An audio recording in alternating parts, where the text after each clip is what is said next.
Selena hit some good shot. I'm really happy that I was able to kind of keep my rhythm. There is a ticket sitting in a drawer somewhere in Washington tonight.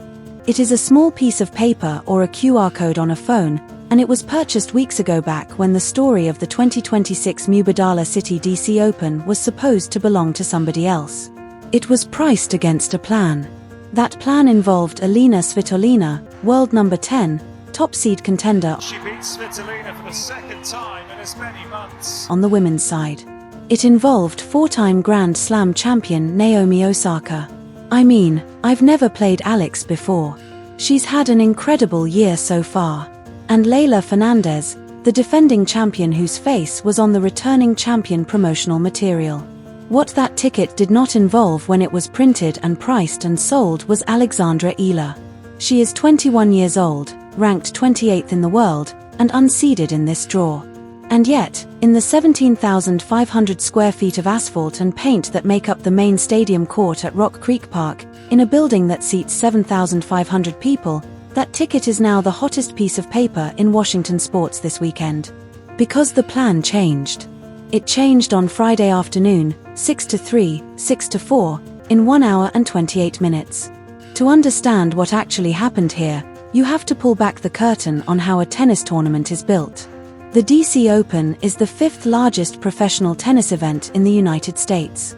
Its chairman, Mark Ein, told Top in mid-July that the tournament was, quote, about 97% sold out a full week before the gates opened. The event had 5 top 10 players in its combined field, 4 Grand Slam champions, and 4 former DC champions. It was already, on paper, a commercial success. Eala was not on that pre-tournament marquee list.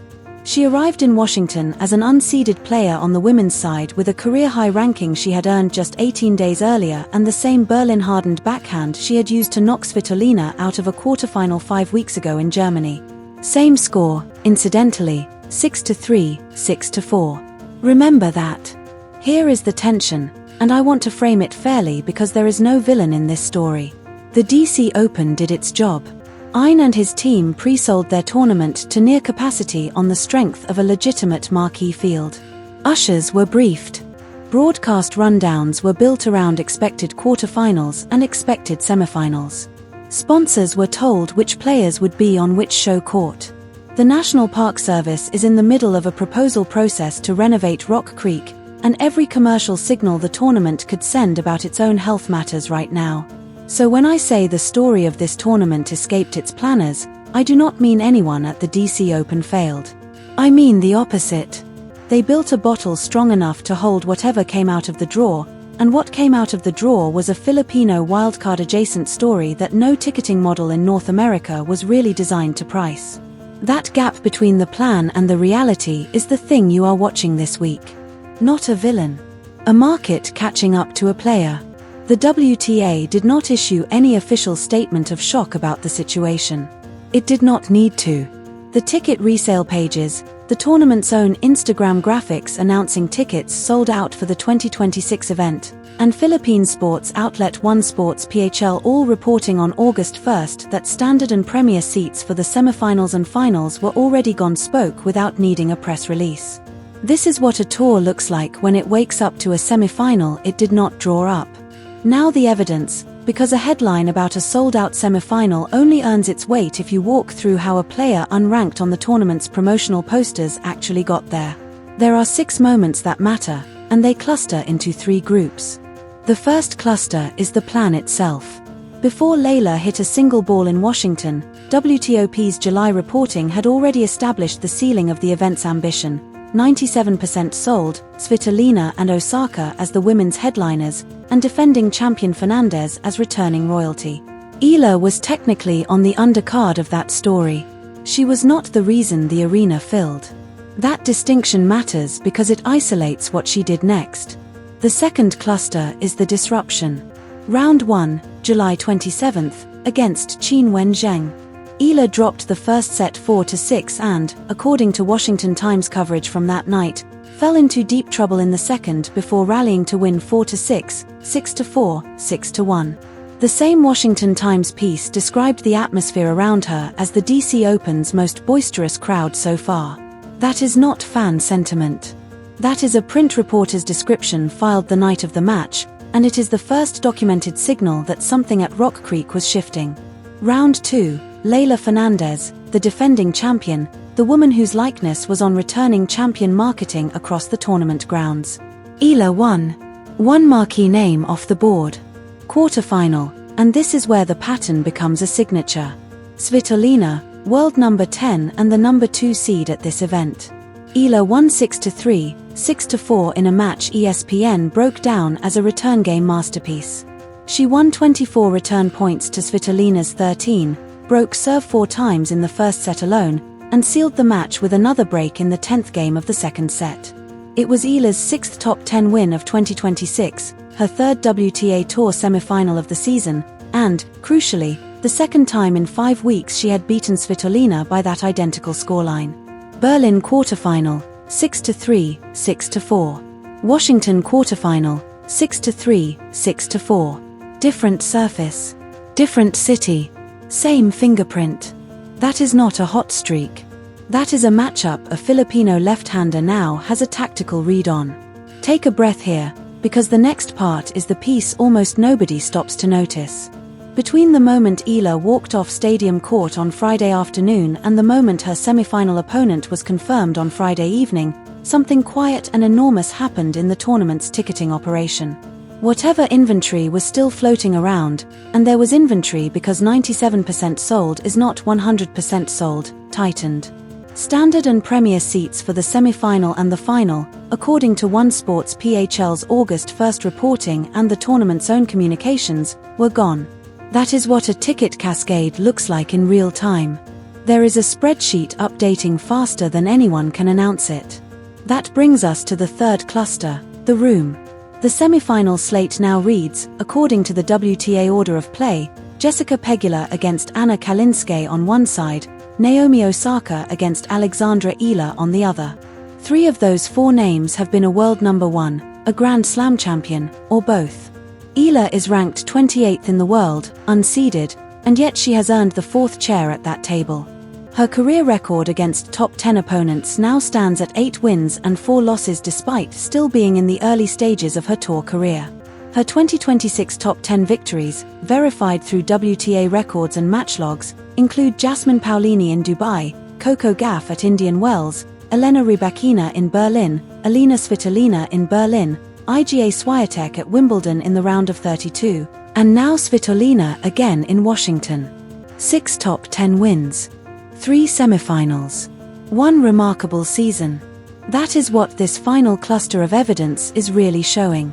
It is not that she found a favorable draw.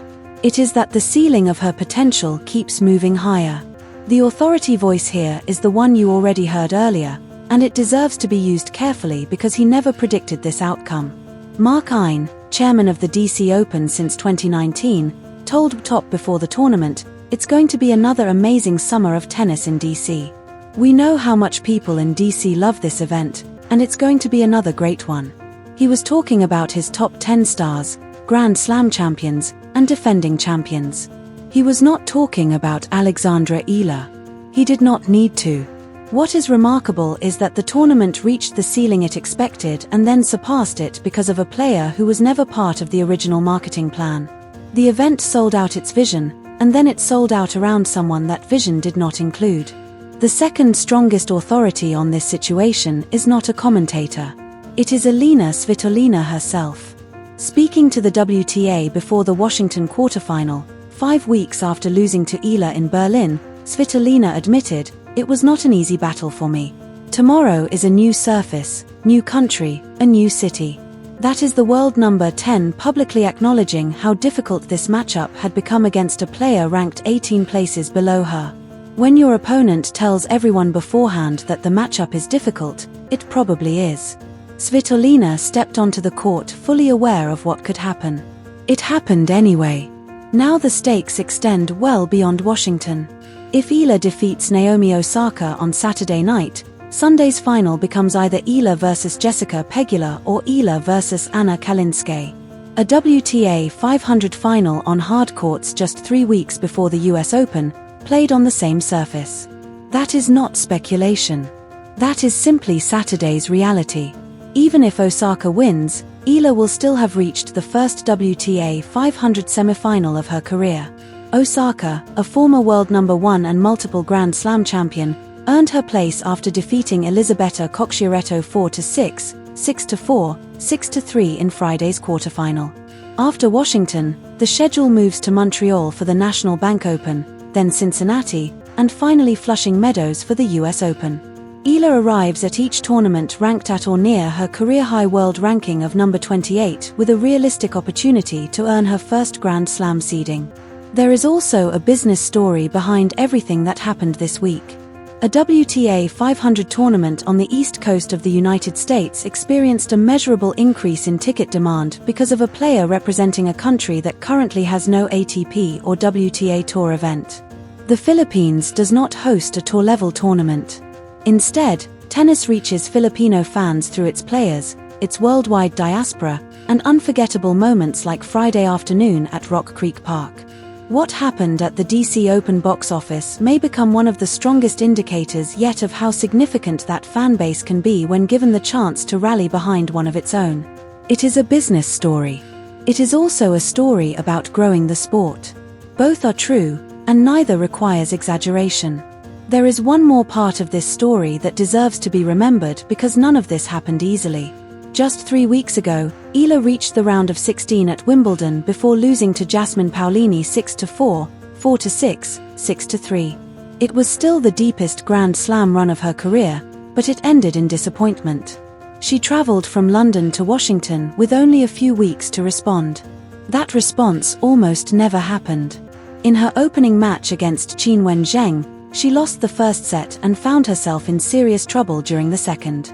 Had a few points gone the other way that Sunday night, the comeback never happens. No victory over Fernandez. No rematch with Svitolina. No sold-out semi-final. The entire week balanced on the thinnest of margins.